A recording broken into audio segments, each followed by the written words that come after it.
PJNet.TV Part 2, and we are almost ready. The titles and bumpers are rolling. We have our two guests standing by. We have the beach in the background, and the chat room is waiting. Let's not wait any longer. We're switching to Studio 4A tonight in 5, 4, 3, 2, 1.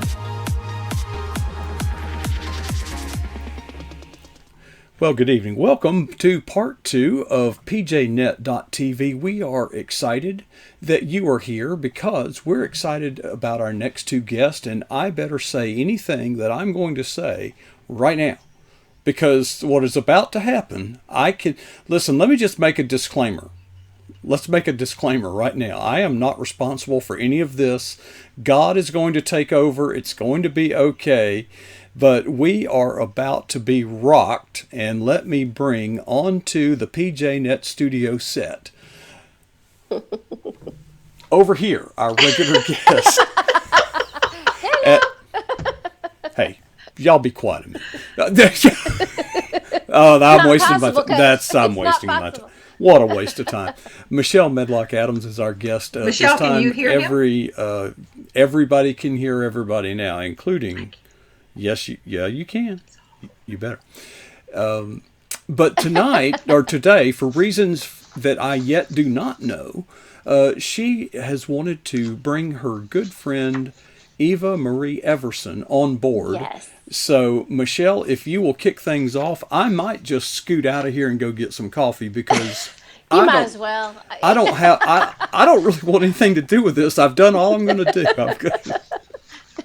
It's okay. We got this. Yes, I'm so excited that Eva Diva's with me. Eva Diva is my buddy for many, many years. We've kind of grown up in the industry together. She is president of Word Weavers International. She runs the Florida Christian Writers Conference, the North Georgia Christian Writers Conference, and a million other things. She's won Christy Awards, so many awards, I couldn't list them all, but she's a big deal, and she's my friend, which is kind of exciting. And she's a wonderful woman of God. And so I love to, anytime I get to hang out with her, shop with her, chat with her, watch Doris Day movies with her, whatever it is, we have a good time. And I just wanted to share her with all of you. And so we were just chatting last week as I was out walking the dog, and I think she was out walking her dog. We also have matching dogs. Of course we do. Of course we do. We do. We have two black dachshunds. One's named Poods, one's named Molly Maid. They're exactly alike. And so we were out walking our dogs, and she said, I should be on your, we were talking about her being on the show. So what should we talk about? And we decided that maybe we would talk about something Eva's been doing. She teaches this crazy, amazing course that's always completely filled up about writing, the inspirational writer, kind of like how we delve into the word and how do we express ourselves through the written word. But how do we do that now in this new world that we're in? Everything's changed. I mean, for everybody, but especially for writers. So with that little bit of an intro, I thought I'd say, hey, Eva. Hey, Michelle. Now, I thought you were gonna tell them like what my big question was to you about attire, like what I was supposed to wear. She wanted to know if she could wear her pajamas, and I'm like, you know what? It's a pretty relaxed crowd. They might be okay with that. And I know that's kind of like the new work uniform. I saw a meme this week that said, I've never picked out my Easter morning pajamas before, but that's what I'm doing this year. Yeah. I think we would all be cool with that. But, I'm glad that you maybe didn't because you look very nice in your outfit. So that's good. Well, from the waist up, Yeah, I don't know what anybody's wearing from the waist down. I am in those jammies from the waist down. Well, number one, Michelle, you know me. You're a night owl, and I'm not. And so right. I'm usually a bit in bed asleep by this point.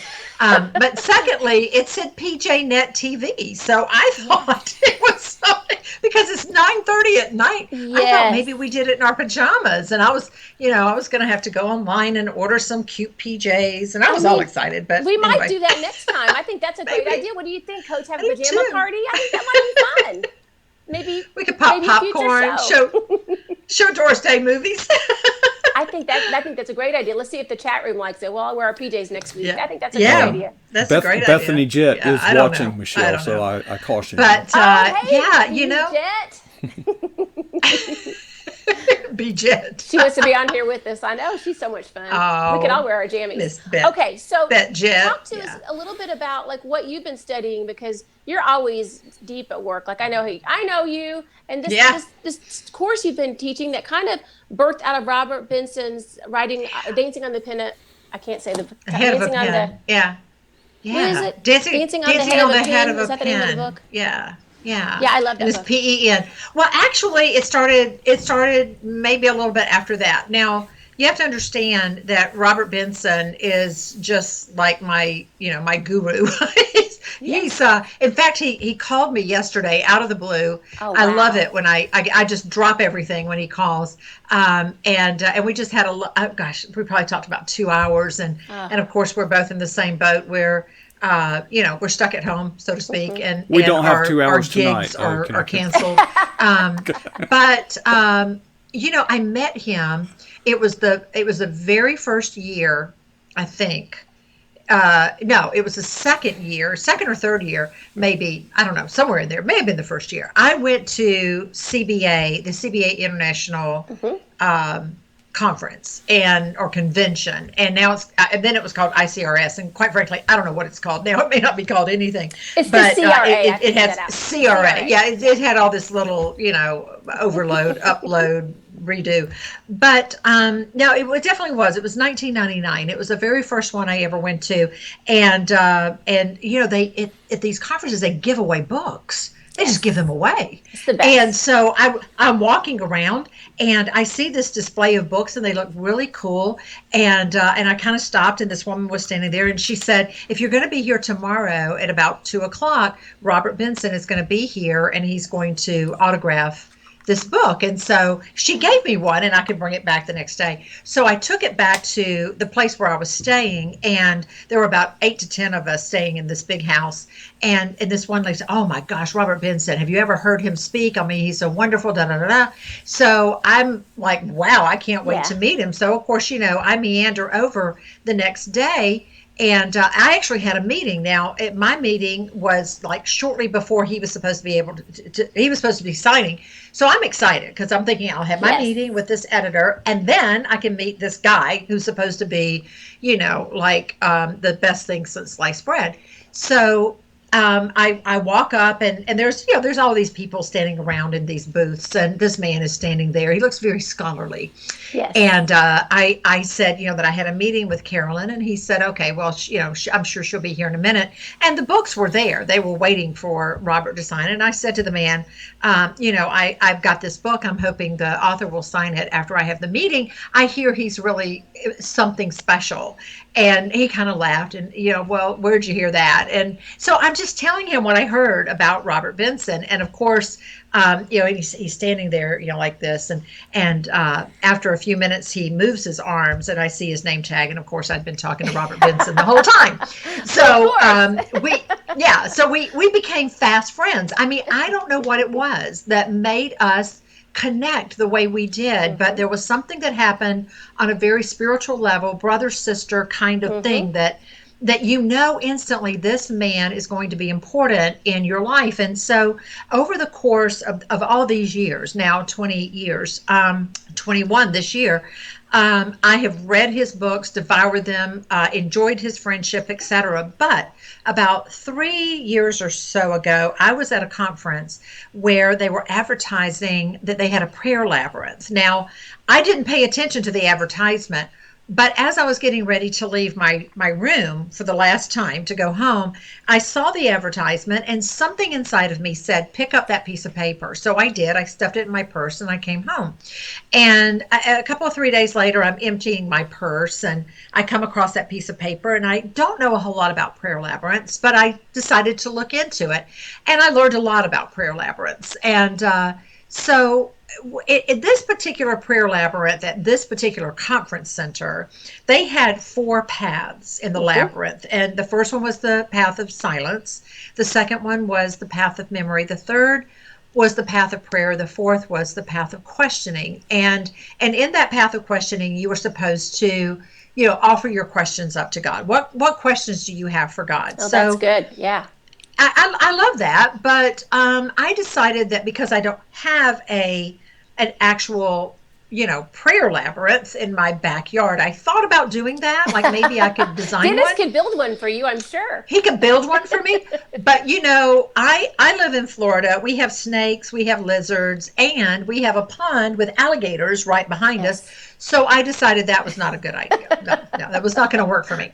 But then I got to thinking that we live in a cul-de-sac, and right in the middle of the cul-de-sac is a tree. And I could just like walk around that tree. Like one lap would be, the first path, and then the second path, third path. But then I got this picture of all of the neighbors calling the authorities saying, we don't know what she's doing. But she's walking around in a circle and her mouth She's lost her mind, yes. Eva, do you know the difference between a cul-de-sac and a dead end?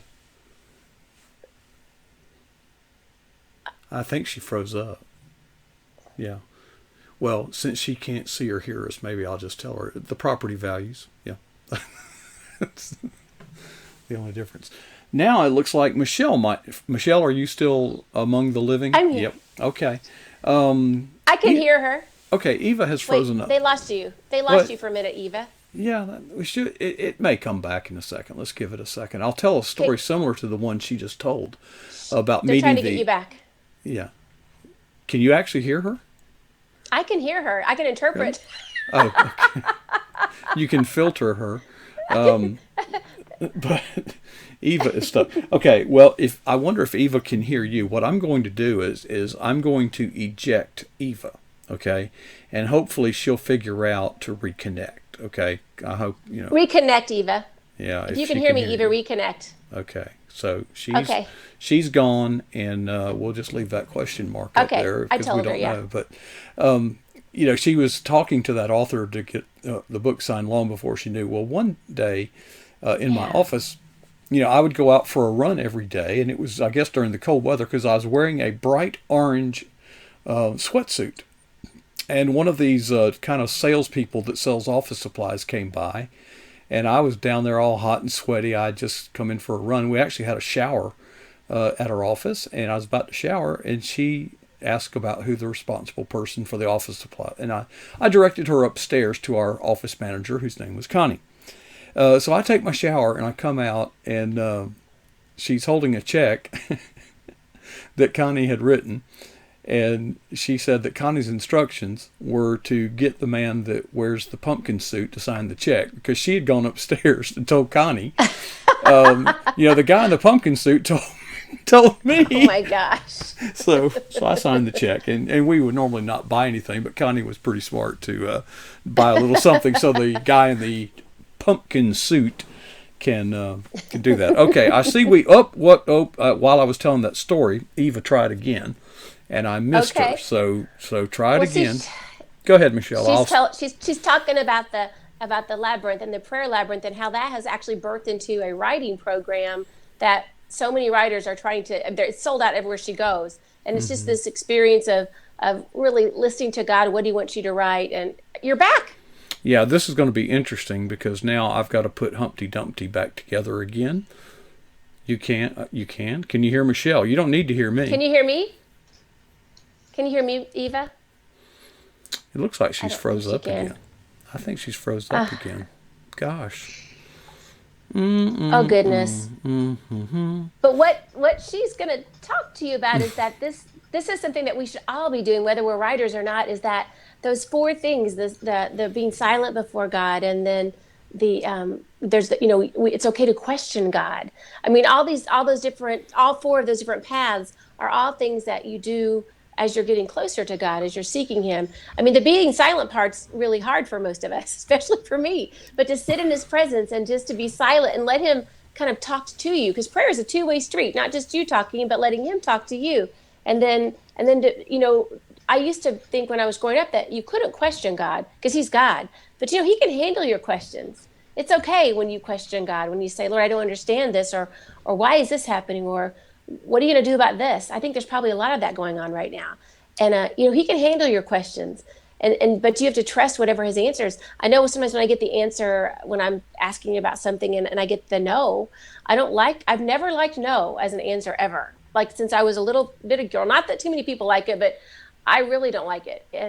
But those are always, the no's are always because he's got something he's going to say yes to later, that if he said yes to this, it wouldn't be good for later. So you have to trust him in the no's and in those times when you don't understand. And so I love what she's teaching, because it not only enriches your writing life, and so that God can download things into you so that you can download it into the readers, but it also enriches your prayer life and your walk with God. And I've been on a couple of those prayer labyrinths since then. I did one in Iowa at a writer's retreat, and there were 6 of us who did it, and we weren't all like from the same background denominationally. Like, actually, I don't think any of us were, and it didn't matter. It didn't matter. We all just, as sisters in Christ, walked this in silence. And then when we got to the center, we joined hands and we prayed for one another and for our group and for our world and for our families. It was amazing. I'll never forget that time. You're back? She's back. Well, Yay! What did you do? Give me a minute. Give me a minute. They cannot hear her. Uh-oh. Okay, so just give Okay. me.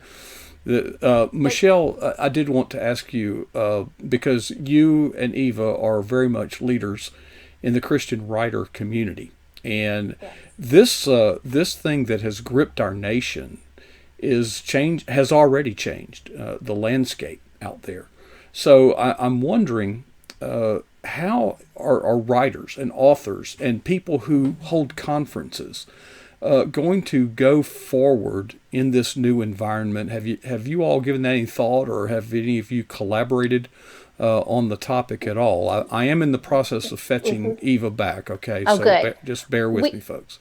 While you fetch her, I'll answer. We did talk about it. In fact, we held on to the very last minute with the Kids Lit conference that was going to be at North Georgia Christian Writers Conference that Eva and Mark Hancock run.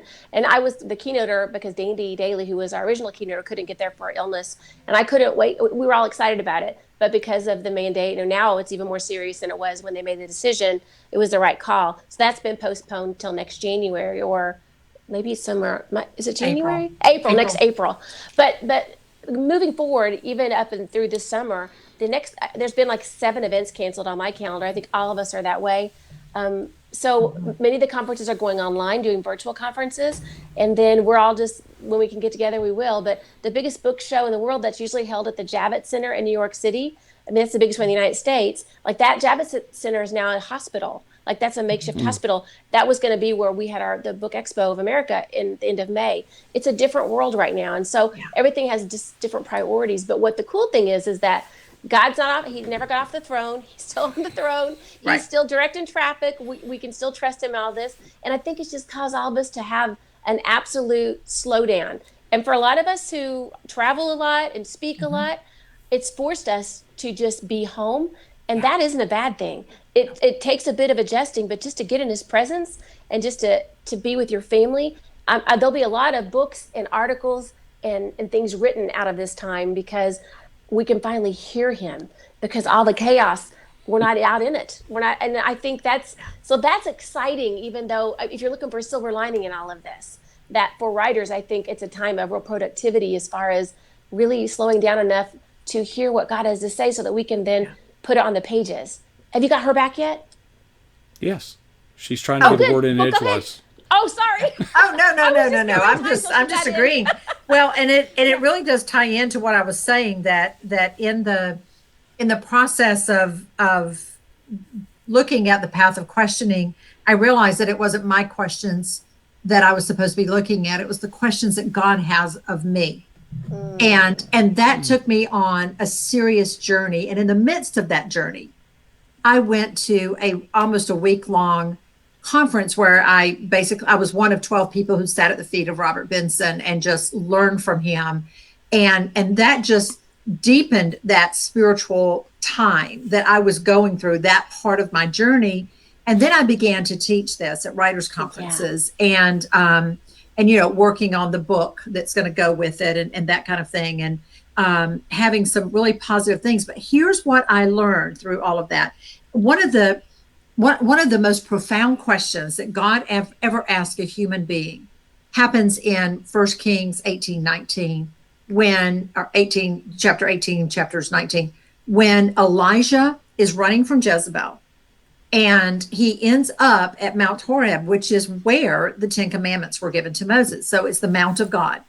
And once he gets there in this absolute panic, and he has gone through this time of saying, I'm no better than my ancestors. Just take me now. I'm the only one left of, of the prophets. Wah, wah, wah, wah, wah.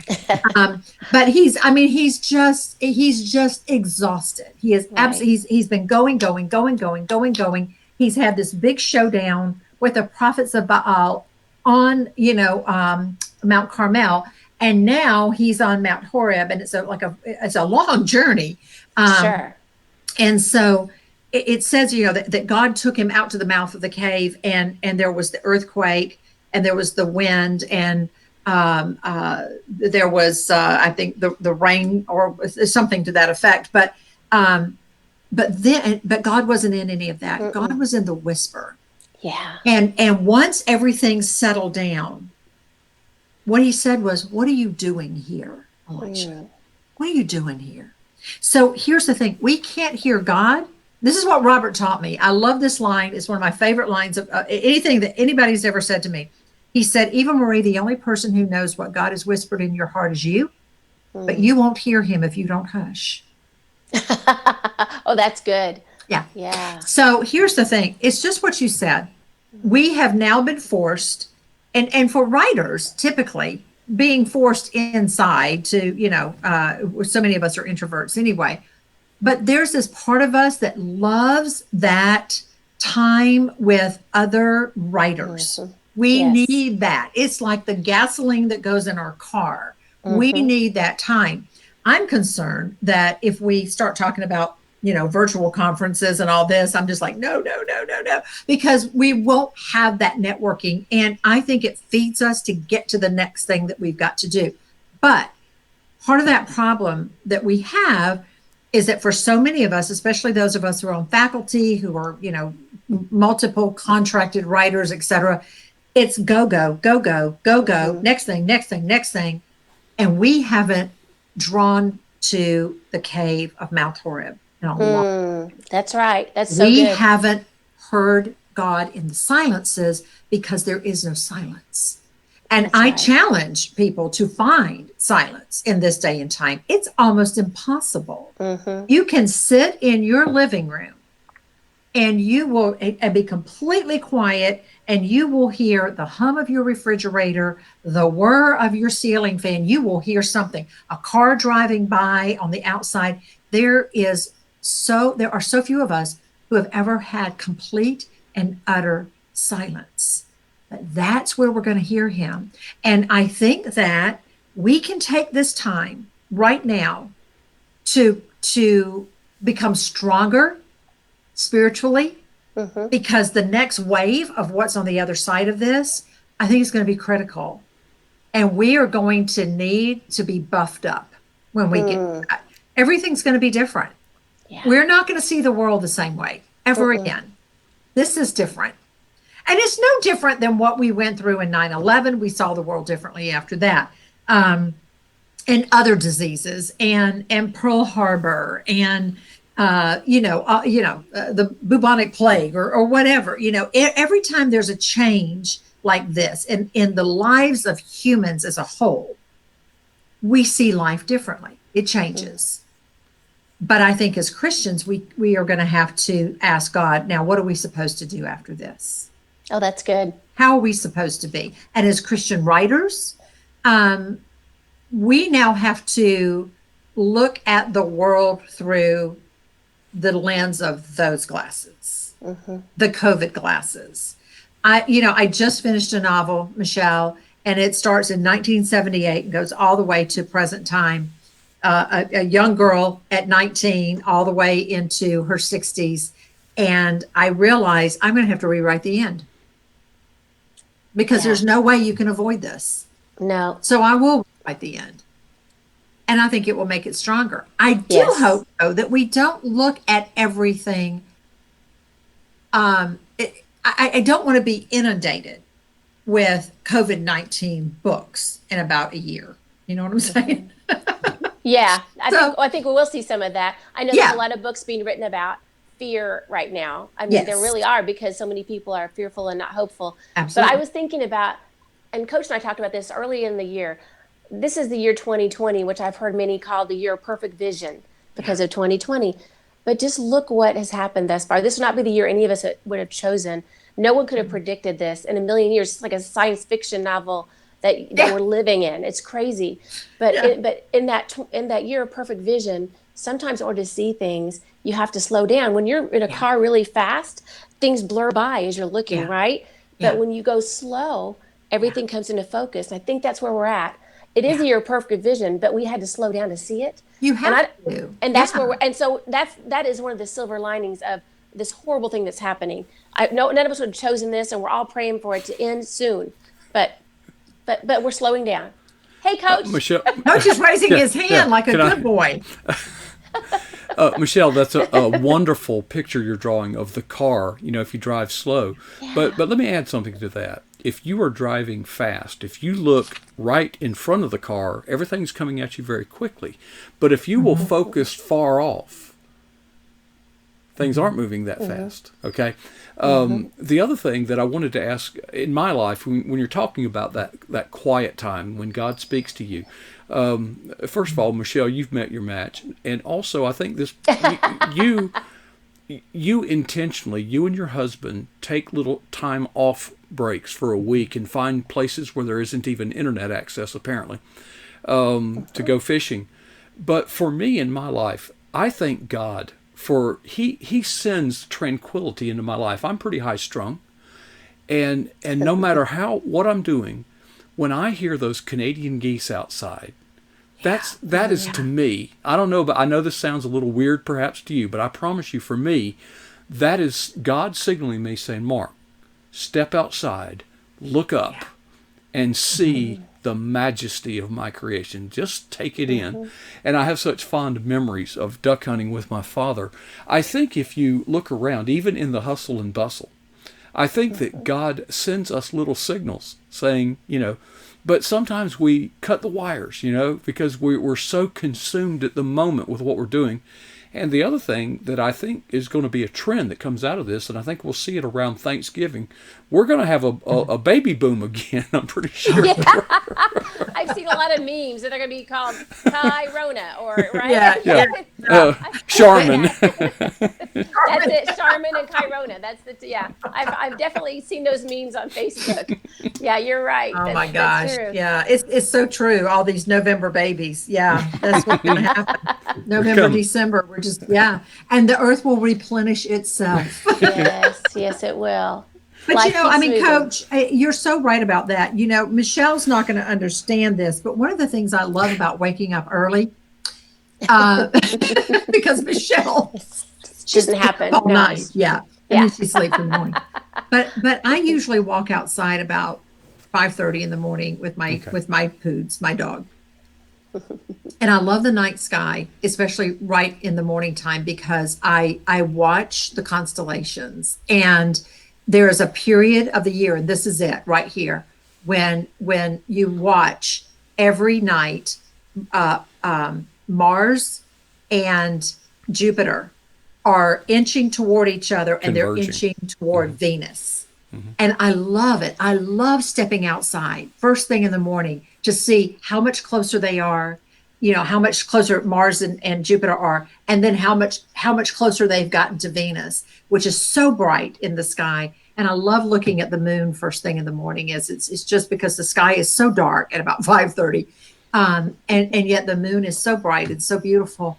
And these are the times when you're out there all by yourself, except for the dog, and you could just see the brushstrokes of God. And just like what you were saying about the geese, you hear them, and you go out, and there are things about the formation of the geese and how they fly in and how they call out to each other.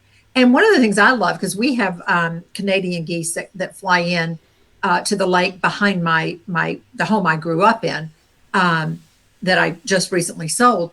But one of the things I loved was when I could hear them coming in, I would go outside and watch them as they hit the water. And that sound, that, and you don't get that anywhere else. So cool. You've got to and you'll tune miss in. it. And you'll miss it if you're not paying attention. You'll miss it. For me, a lot of people, they're actually going to get to see their children growing up, because so many of us are missing that, you know. Yeah. It's hard for me right now. I know it's hard for Michelle. We're grandparents now, and I can't hug my grandchildren. I can't even hug my children, you know. Yeah, it's hard. It Hard. is. Lots of Yeah. FaceTiming. I got 2 new videos tonight of Bo and Bear dancing, doing their happy dance. Yeah. And I mean, I probably watched it 22 times. Like, I just Yeah. keep watching it. Yeah. But yeah, It's all, yeah, we're in a slowing down. different place. We are. But it's Yeah. doesn't have to be a bad thing. It can be a No. good thing. And yes, it's different, you know, but it doesn't have to be a bad thing. I'm reminded of the verse in the New Testament where Paul says, I have learned, to be happy in the circumstances I'm in. Well, folks, Yes. the operative word there is learned. Yeah. He didn't say, I am happy. Yeah. He didn't say, I have learned to manipulate the circumstances to exacerbate my freedom, happiness, and so forth. And so much of our time is spent doing exactly that. We're saying, if only I can sell this next book or meet this next deadline or whatever it is that's you're right. doing. If only, success is always just out of reach. But we continue to deceive ourselves and say, if I can just get there, then I'll be happy.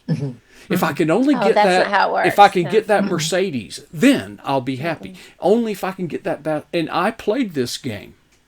Played it well, I might add. And my testimony is this.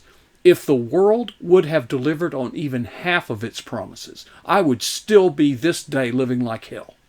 The world cannot deliver. Happiness is not a thing of the world. It is a thing of God. You want happiness? Go find. I'm preaching. Yeah. Hey, I got It's a word true. in That's edgewise. true. I did it. You got a word in it. That was good. That was Yeah, good. and I love that you mentioned Paul, because I was studying, because I was teaching the Acts of the Apostles recently, and there's sometimes in the Bible, what you have to do is you have to look for the treasures, because there's a line here, a line there, a word here, a word there, and you just kind of skim over it. But I don't remember. I think it was the Taurus Mountains, if I'm not mistaken, the Taurus Mountains, and it said he had to cross the Taurus Mountains in order to get to this location that he was trying to get to. So they had docked on the shore, and there was malaria in the area, so they didn't want him to stay, and so he crossed the Taurus Mountains. Well, I just kind of stopped and I went, wait a minute, why is that so important? Why did they have to specify like where he was going? So I decided to look up the Taurus Mountains, and these were brutal mountains to cross. Now, remember, he's not flying over. He's not even driving over. Yeah. He's walking over.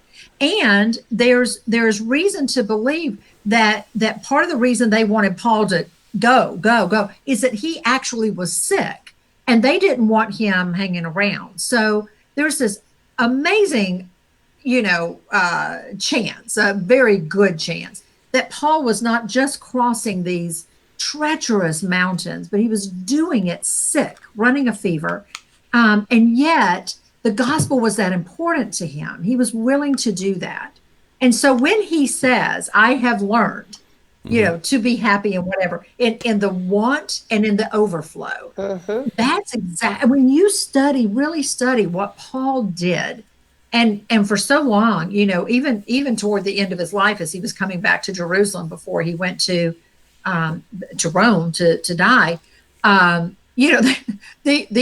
the original 12, what was left of them, were still like, well, we're not real sure about this Paul guy. They were still kind of like, I don't know, might not be good for you to be here. So, Paul's life is an interesting study, but again, I think we get too comfortable in what we have, especially as Americans. We have our first world problems. I don't know if you, Michelle, if you saw it on my Facebook page, but I need a pedicure, and I need a haircut, and my eyebrow pencil, I've run out. So these are virtual. Yeah, I need to fill on these nails right here as well. Yeah, exactly. I don't know what we're going to do. But here's what I remind myself of. There are times when we are at conferences, et cetera, and we're not always we're not always in the lap of luxury. Michelle will tell you. And I say to myself, you know what? Paul was chained to a dead man. When they were thrown into prison, they were often chained to dead men. So I say that to myself, what, Eva, you can sleep on this lumpy mattress because Paul was chained to a dead man. So I think we will learn through all of this that bringing the gospel is not about Mercedes and 5-star restaurants and 5-star hotels. It's not always easy. And a lot of times people think that we have this cushy life because we do get to fill in our nails. But it's not always. We miss our families. We are tired. We do get tired of airplanes and airports and sleeping in strange beds. And sometimes at conferences, Coach Michelle can tell you, we talk until we don't know what we're saying anymore. I mean, I have had many times where something's come out of my mouth and I've thought, I have no idea what I just said. I have spoken to so many people today and I am so beyond exhausted. But this is what we do because we love the gospel and we want to bring it to the world. Yeah. And I don't think that's going to change. I think we're going to be more determined than ever now. I agree. Top that. That's a mic drop right there. Woo! I loved it. Oh, how fun. Do we get to take questions or anything? Coach, are there questions in the chat room or did they all go to bed? Well, actually, Bethany has deserted you. Oh, no. She's also an early riser these days because of the children. So I'm sure she did. I can assure you the chat has been lively, and you can read it. No specific questions. The topic of getting outdoors alone with God and seeing the stars, Eva, resonated because to do that best, it's in the chat room. You really need to get away from the city lights. And you can see a whole lot more. But this has been fun. Michelle, this was a great idea to bring Eva along. And you have met your match. I've heard a lot about Eva, but today was the first time I've had a conversation with her. And I'm just real excited about the days ahead. I'm glad to see so many. And by the way, kudos. Michelle, you are reading children's books online, but that's good. But you know what's great? You're not alone. You're not alone. I'm seeing others. And I don't particularly get anything out of that, but I am so glad. I rejoice because I have been preaching, folks, and dealing with authors and writers. You've got to be careful how you say this. But I am compelled to tell them, folks, ink on paper has seen its best day. If you don't find a way to transition into the digital age, you are going to be on an island that is not a whole lot of real estate, and that's not the most well received message. But I feel that it is a reality, and you have a story to tell, but the way you tell it's going to have to change if you're going to get a broader and wider audience. So I rejoice. I just am tickled, and some of this stuff is extremely hokey, but I say praise God that they did it. Yeah. We've got people who are just apparently spontaneously, because they finally got quiet for a moment, will just get on there and sit in front of their phone and just address a digital audience that they cannot see or feel. That's right. And I'm thinking... Remember Periscope? Do you remember Periscope? That was one of the first one that came out. And people were watching people eat apples or whatever. Yeah. Well, they are watching you right now, Eva, because we are broadcasting this on Periscope, among other things. So, something that happened to me about a week ago now. Being the president of Word Weavers International, I go in every morning, 5 days a week. And I read a devotional to the Word Weavers that come into the room, and then they can watch it later on during the day. And I just read a devotional. I give them, just kind of a little, a jump start to their day, pray them out, and then I go on about what I'm doing. Well, about a week ago, something happened. Number one, Facebook changed the way they did things. And instead of going into the Word Weavers group page, I jumped onto my own page. Mm-hmm. And I started doing the devotional like I always do. And then I started noticing all these people coming into the room who were my personal friends, but they weren't workers. And I said, oh my gosh, somehow I got on my personal page. Okay, well, I'll just keep going. And I did. And throughout the day, I got several, personal messages and text messages and emails saying, please keep doing that. We need that right now. So that's right. Every morning trying to anyway, because Facebook is just making it so difficult right now with this new thing that they've got going on. But going on and just reading a little devotional and talking about it just a little bit. It's not even 10 minutes and we're out of there. But people just need hope right now. They need something to connect to. And what better thing to connect to than the Word of God? Amen.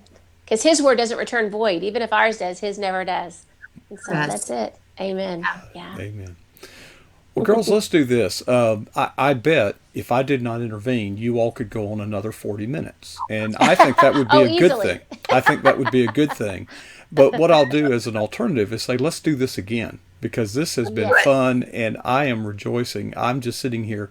You all, Michelle, you might know, but those of you that know me well enough know that what is happening right now is a answer to prayer. It is a dream come true for this coach, because it's all happening before my eyes. And I thank God, Michelle, you have been at the tip of the spear with us back when there wasn't a whole lot to be with. Okay.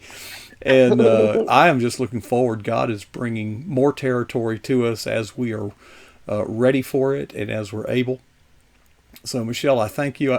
Eva, thank you for sharing your time with us tonight. If I don't cut it off, you'll miss your 5:30 morning walk with your dog. And Foods won't be happy about that. So I promise we'll do this again. Michelle, great idea. Good. Bingo. Good girl. Appreciate it. I told you, Eva Diva never disappoints, ever. Thank you. We do have, now, did you tell him your nickname? Because mine's Eva Diva. But I did. I'm Yelly Yelly and she's Eva Diva. I know. We'll tell you that story next time, how we got those names. That sounds like a good place to cut it off. Thank you, ladies. Right. Appreciate it so much. Bye. Bye. Thank Now. you. Okay, well, folks, I know that was a marathon, but you, if you were like me, you were riveted to it the whole time. We are out of time. I will say tomorrow night we have 2 more guests, and doggone it, I forgot who the 9 o'clock one is, but I assure you that the 9:30 one is JD, and he's going to take you on a trip around the Cross W, and can't wait until then. So it's time to shut it down. Let's ask 2 questions. You don't have to answer me. First question is, what is the boldest thing you have ever done for Jesus Christ? And question number 2 is, well, just how long ago was that? I ask myself those questions to challenge myself, and therefore I extend that challenge to you to never be satisfied with either answer.